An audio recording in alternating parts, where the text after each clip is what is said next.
మీరే నేను ఇప్పుడు ఒక ఫ్యాకల్టీ లాగా అనమాట. ఓకేనా?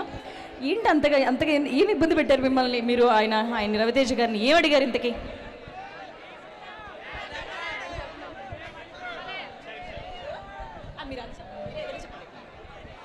దానికోసం సంక్రాంతి దాకా వెయిట్ చేయాలి. అంతే కదా, అంతే కదా, అంతే కదా. ఇప్పుడు నేను తెలివిగా బిహేవ్ చేద్దాం అనుకుంటున్నాను. మిమ్మల్ని అలా ఏదైనా ఒక క్వశ్చన్ ఇబ్బంది పెట్టింది ఉందా ఇప్పటిదాకా? అంటే మూవీస్ ప్రమోషన్స్లోనో లేకపోతే ఇంకోటో ఏదైనా సరే ఇబ్బంది పెట్టిన క్వశ్చన్ ఏదైనా ఉందా? ఇప్పుడు మీరు అడుగుతున్నారంటారు. అదే అదే అదే అడిగి మరి తన్నించుకోవడం అంటే ఇదే. యా, సో మీరన్నా చెప్పొచ్చు కదా, ఏంటి ఆయన అంత టార్చర్ చేసి మగవాళ్ళందరికీ మెసేజ్ ఇవ్వడానికి సంక్రాంతికి వస్తున్నారు అని అంటే ఏమైపోవాలి మేమంతా?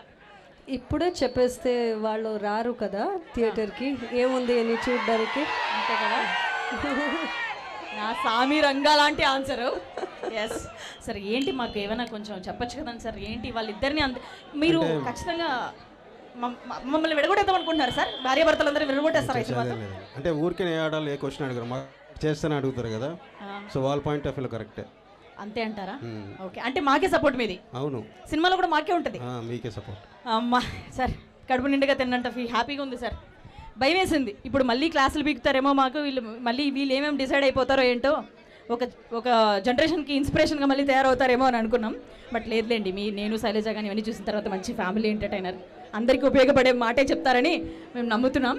సో నెక్స్ట్, సో వీళ్ళిద్దరు అయితే మనకి ఏం చెప్పలేదన్నమాట. ఇద్దరు యాక్ట్రెసెస్ ఏముంది, మీరు పండగ దాకా వెయిట్ చేయండి, అప్పుడు మాట్లాడుకుందాం థియేటర్స్లో, అప్పుడు చూడండి ఏం అడిగామని చెప్తున్నారు.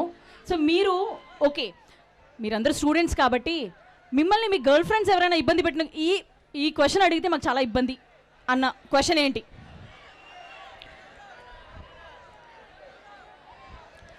ఏంటి?